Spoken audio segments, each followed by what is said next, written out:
আপনি কি জানেন সোরিয়াসিস শুধু শারীরিক সমস্যা নয়, এটি মানসিক এবং সামাজিক জীবনেও প্রভাব ফেলে। তাই আজ আমরা জানব কেন এবং কিভাবে এটি শরীরে মারাত্মক রূপ ধারণ করে এবং এর চিকিৎসাগুলো কী কী হতে পারে। আজ আমাদের সঙ্গে আছেন এমন একজন ব্যক্তিত্ব যিনি গত 15 বছর ধরে সোরিয়াসিস এর সফল চিকিৎসা দিয়ে আসছেন, doctor Enamul Ahsan Sohel sir. Sir, আপনাকে স্বাগতম। ধন্যবাদ। ডাক্তার, জানতে চাই সোরিয়াসিসটা আসলে কি? সোরিয়াসিস একটা দীর্ঘস্থায়ী অটো ইমিউন ডিজিজ। তো ইমিউনিটির গোলযোগের কারণে এই রোগটা হয়ে থাকে এবং দীর্ঘস্থায়ী জটিল। এই রোগ একটি স্কিন ডিজিজ, চর্মরোগ যেটা বলা হয়। এই স্কিন ডিজিজ কী হয়, সাধারণত ন্যাচারালি আমাদের এই স্কিন 28 ডেজ পর পর চেঞ্জ হতে পারে, 24 to 28 ডেজ পর পর, যে কারণে আমরা এখানে স্কেলিং দেখি না। কিন্তু যখন সোরিয়াসিস হয়ে থাকে তখন সাধারণত আমরা 2 to 4 ডেজ পর পর, অর্থাৎ 2 থেকে 4 দিন পর পর স্কিনটা চেঞ্জ হয়ে যায় এবং স্কিনটার নিচে আরেকটি স্কিন তৈরি হয় এবং এইভাবে টিস্যুগুলো মারা যায়, উপরের স্কিনগুলো, যা স্কেলি রূপ নেয়। এটাকেই আমরা সাধারণত সোরিয়াসিস বলে থাকি। সোরিয়াসিসটা আসলে কেন হয়? সোরিয়াসিস কেন হয় এটা বলতে গেলে আমি প্রথমেই আপনাদের ডেফিনিশনের সময় বলেছিলাম, ইটস অটো ইমিউন ডিজিজ। মানে অটো ইমিউনিটির প্রবলেমের কারণেই সোরিয়াসিস হয়ে যায়। অর্থাৎ ইমিউন সিস্টেমের যখন কোনো গোলযোগ হয়, অর্থাৎ ব্যাকটেরিয়া, ক্ষতিকারক ব্যাকটেরিয়া, ভাইরাস ধ্বংস করার কথা রোগ প্রতিরোধ ক্ষমতার কারণে, সেটা যখন না হয় তখনই এই টাইপের রোগ হয়ে যায়। অর্থাৎ আপনার কোষগুলো যেটা নর্মালি হবে সেটা না হয় ভুলবশত বেশি বেশি গ্রো হয়ে যায়, তখনই আপনার সোরিয়াসিস হয়। সোরিয়াসিস এছাড়া হয় বংশগত কারণে হয়। বংশগত কেমন, আপনার বডি, বাবা মা কিংবা দাদা দাদি কিংবা বংশের কেউ থাকলে সেখান থেকে সোরিয়াসিস হতে পারে। সোরিয়াসিস হওয়ার জন্য কিছু ট্রিগার থাকে, আমরা বলি এটা হলো উদ্দীপক উপাদান। তার মধ্যে কীরকম, সে কারণেও সোরিয়াসিস হয়। তার মধ্যে একটা কারণ হলো অতিরিক্ত মানসিক চাপ বা স্ট্রেস, এটার কারণে সোরিয়াসিস হয়। তারপরে কোথাও আঘাত লাগলে, পুড়ে গেলে, কেটে গেলে বা খুব জোরে ছেঁচা খেলে বা ফ্রিকশন হইলে সেটাই হতে পারে।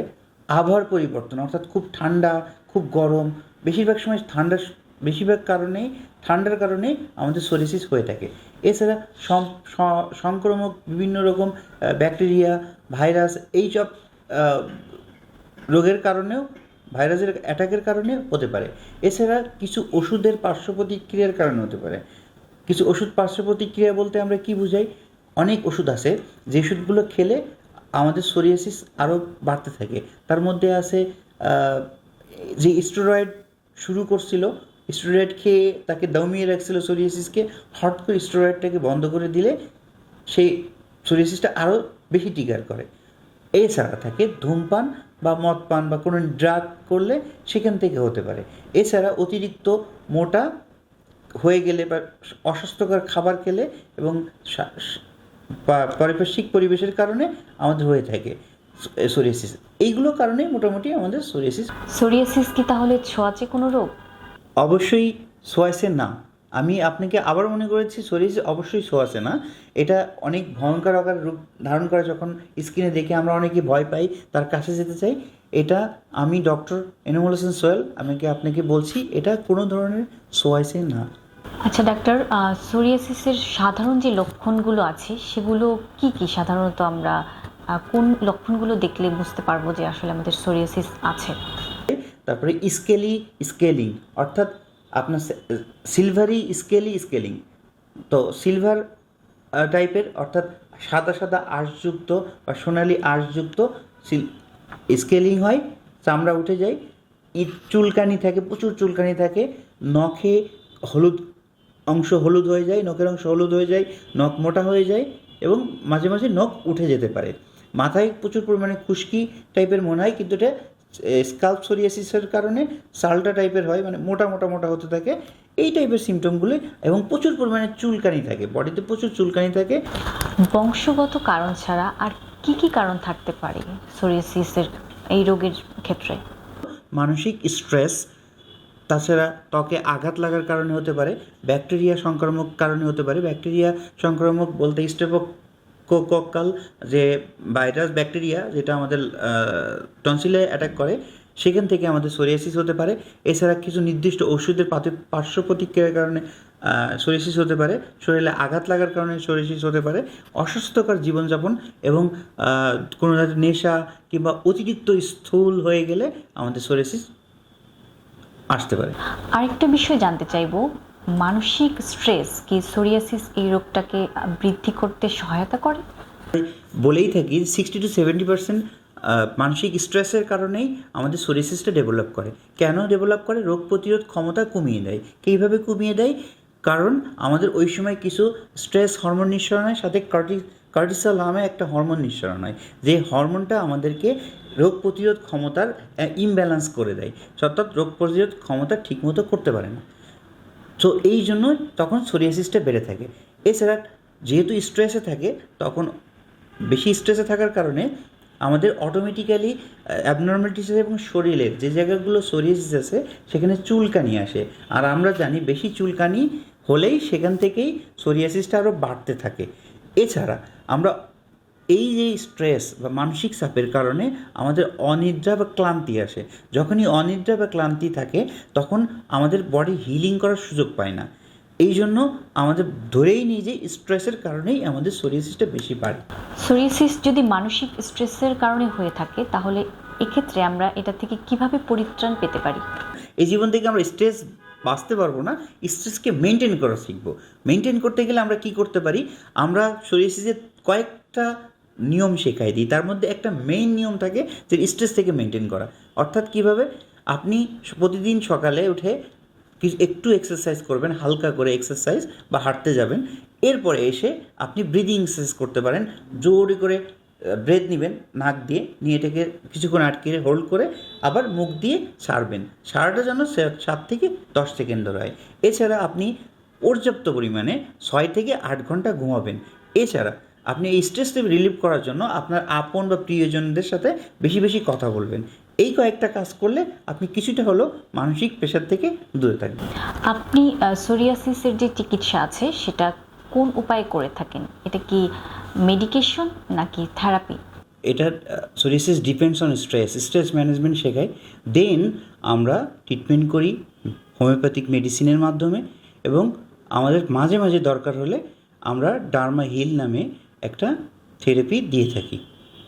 আরেকটা গুরুত্বপূর্ণ বিষয় জানতে চাইবো, সোরিয়াসিস এর ক্ষেত্রে হোমিওপ্যাথি কতটা কার্যকর ভূমিকা পালন করে? ট্রিটমেন্টগুলো কী হয়? হয় রোগের বেসমেন্টে হয়, অথবা ভাইরাস ব্যাকটেরিয়া ওই বেসমেন্টে হয়ে থাকে।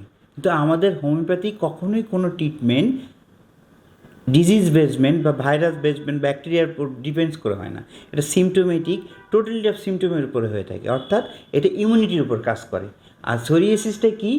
It's also another auto immune disease, মানে এটাও ইমিউনিটি রিলেটেড প্রবলেমের কারণে হয়ে থাকে। সো হোমিওপ্যাথি এই কারণে এই সোরিয়াসিসকে প্রথমে থামাই, দেন গ্র্যাজুয়ালি ডেভেলপমেন্ট করে ভালো করার চেষ্টা করে। সো আমরা আশা করি অবশ্যই হোমিওপ্যাথি খুবই কার্যকারী, কিন্তু সেটা অবশ্যই রেজিস্টার্ড ডক্টর হতে হবে, নাহলে ভুলের কারণে হতে পারে মেডিসিনাল অ্যাগ্রাভেশন, হতে পারে দুর্ঘটনা। সো হোমিওপ্যাথি অবশ্যই সোরিয়াসিসের উপরেই খুবই কার্যকারী। এর কোনো পার্শ্ব প্রতিক্রিয়া আছে কিনা? হ্যাঁ, হোমিওপ্যাথির কোনো ধরনের সাইড ইফেক্ট নাই আমরা বলি, কিন্তু কোনো কোনো সময় এটা মেডিসিনাল অ্যাগ্রাভেশন হয়। সেটা যদি মেডিসিনাল অ্যাগ্রাভেশন টাইপের কিছু হতে চায় সেগুলো, কিংবা এটা অবশ্যই ডক্টর এটা মেনটেন করতে পারে।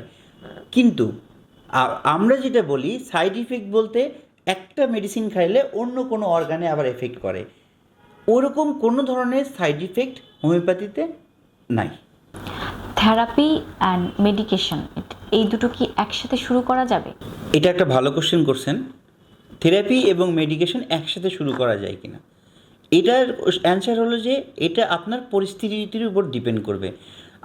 আমরা প্রথমেই চেষ্টা করি মেডিসিন দিয়ে স্টার্ট করা, এরপরে আপনার সোরিয়াসিসের ডিপেন্ডের ওপরে খুব বেশি যদি এক্সপ্যান্ড হয়ে যায়, দ্রুততা থামানোর জন্য আমরা থেরাপিটা অ্যাড করতে বলি।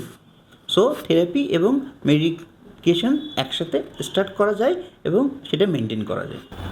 সর্বশেষ আরেকটা জিনিস জানতে চাইবো, যারা বহু বছর ধরে সোরিয়াসিসের চিকিৎসা নিচ্ছেন কিন্তু কোনোভাবেই পরিবর্তন হচ্ছে না, তো তাদের চিকিৎসাটা নতুনভাবে কিভাবে শুরু করা যায়, আপনি এই সম্পর্কে যদি কিছু বলতেন। কোশ্চেন করে মানে এটা অনেক বছর ধরে ভুগে।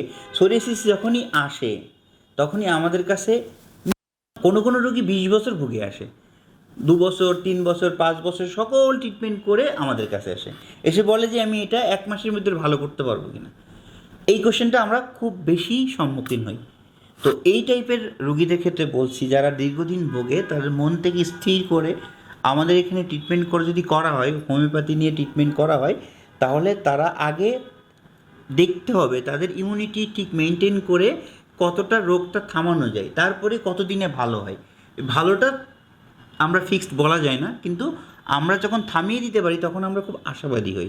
সো কেউ যদি 20 বছর ভুগে বা 10 বছর ভুগে 15 বছর ভুগে আশা হারিয়ে ফেলেন, এই আশা হারানোর কোনো সমস্যা নেই, আশা হারিয়েন না। অবশ্যই এটার সাপোর্ট আমরা হয়তো আপনাকে দিতে পারবো। ধন্যবাদ আপনার মূল্যবান সময়ের জন্য। ধন্যবাদ।